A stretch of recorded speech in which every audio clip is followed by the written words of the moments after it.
काला अध्याय लिखे जाएंगे यदि ये 2 करोड़ वोटरों का नाम कटेगा तो।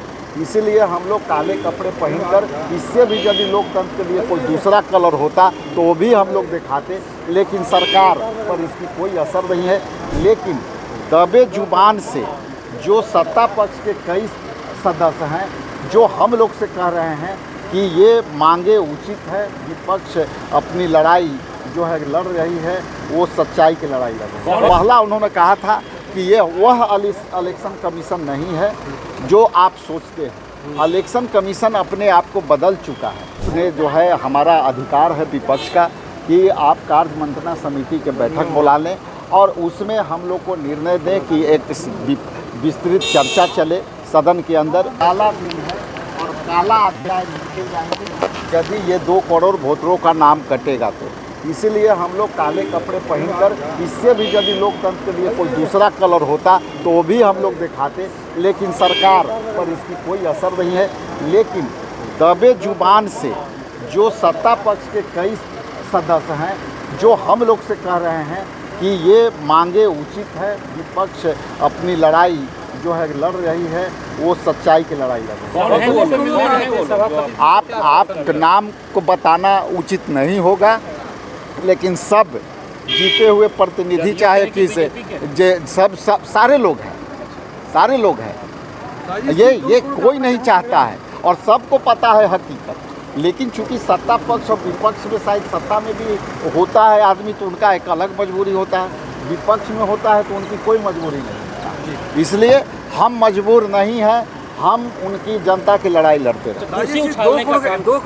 2 करोड़ लोगों का नाम कटेगा, ये कैसे आप लोगों का मांग? देखिए, इलेक्शन कमीशन जब हम प्रतिनिधि मंडल के रूप में जो है इलेक्शन कमीशन ऑफ इंडिया के प्रतिनिधि मंडल में मिल करने गए थे तो खुद उन्होंने वो 2 शब्द कहा था जो हम बार बार मीडिया में रिपीट कर रहे हैं। पहला उन्होंने कहा था कि ये वह इलेक्शन कमीशन नहीं है जो आप सोचते हैं। इलेक्शन कमीशन अपने आप को बदल चुका है।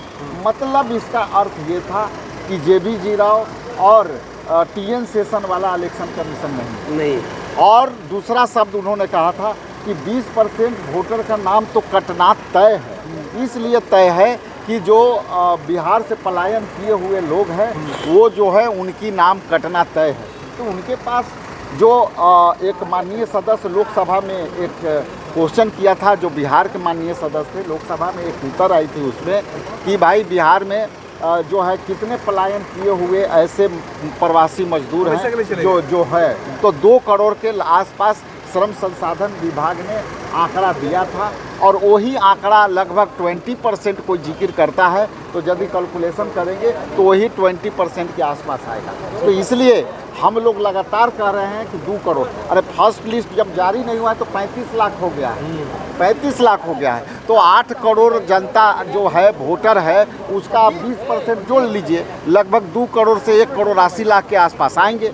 तो हमारा स्पष्ट मानना है कि ये वोटर 2 करोड़ के आसपास वोट देने से जो है वंचित होंगे और उनकी अधिकार वोट के छीनी जाएगी। सभापति से मिलने गए थे? अभी हम लोगों ने सभापति से विपक्ष के सारे लोग गए थे कि आपने जो है हमारा अधिकार है विपक्ष का कि आप कार्य मंत्रणा समिति के बैठक बुला लें और उसमें हम लोग को निर्णय दें कि एक विस्तृत चर्चा चले सदन के अंदर और दोनों चीज़ पर चर्चा चले कि आप जो है SIR पर जो वोट के देने से जो वंचित होंगे उसके पर चर्चा हो जाए और दूसरा कि जो है गुंडा राज यहाँ कायम है उस पर भी सरकार का मकतब आनी चाहिए। चूँकि ये सदन है, सदन हमारा वो आपका नहीं है, ये सदन जनता का है और जनता के प्रति यदि उत्तरदायी है सरकार विपक्ष तो ये दोनों की बातें को सुनना चाहिए। क्या आश्वासन मिला?